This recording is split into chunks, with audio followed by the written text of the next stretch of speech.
যে জামাতের টিকিট কাটলে জান্নাতের টিকিট কাটা হবে। কোথায় আছে আমাকে বলুক, তারা দেখিয়ে দিক কোথায় আছে। এবং এটা ঠিক না ধর্মকে ব্যবহার করে রাজনৈতিক ফায়দা নিয়ে নেওয়া, এটা কখনোই আপনার ইসলাম এই কথা বলে না। একটা রাজনৈতিক দল সমানে চিৎকার করছে পিআর দিতে হবে, পিআর দিতে হবে, পিআর না হলে নির্বাচন হবে না। অনেক হুঙ্কার টুঙ্কার হয়েছে, তাই না? এখন আবার সুর নরম হয়ে গেছে। এখন দেখা যাচ্ছে নির্বাচনের জন্য সব চতুর্দিকে দৌড় ডাকডোর চলছে, তাই তো? তো এই জিনিসগুলো ঠিক না। মানুষকে যেটা বলবেন সেটা সঠিকভাবে যাওয়া উচিত, কিন্তু মানুষকে বোকা বানিয়ে ভুল পথে পরিচালিত করা আমার মনে হয় না। আপনারা সবাই আলিমুলবেলা আছেন, এটা ইসলাম আমাদেরকে কোথাও বলেছে এটা আমার জানা নাই। এই যে কিছুক্ষণ আগে একজন বললেন যে জামাতের টিকিট কাটলে জান্নাতের টিকিট কাটা হবে।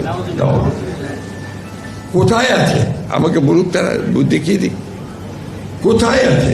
এবং এটা ঠিক না ধর্মকে ব্যবহার করে রাজনৈতিক ফায়দা নিয়ে নেওয়া, এটা কখনোই আপনার ইসলাম এই কথা বলে না। এই কথাগুলো আমি এই জন্যই বলছি, যেগুলো সমস্যা হয়ে দাঁড়িয়েছে কথাগুলো বলছে সবাই। এই কথাগুলো আজকে জনগণের সামনে আসা উচিত, বেশি করে আসা উচিত। সবচেয়ে বড় কথা হচ্ছে যে এই মহলটি তারা কিন্তু আপনার রাজনৈতিক অঙ্গনে দাঁড়াতে পারছিল না।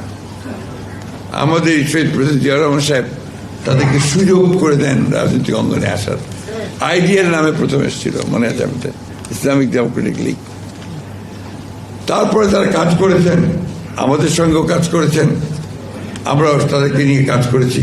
কিন্তু দুর্ভাগ্যক্রমে গত 10 বছর কিন্তু আমরা তাদের এই ফ্যাসিস্ট হাসিনাকে পরাজিত করবার জন্য ভিজিবল দৃশ্যমান কোনো কাজ দেখিনি।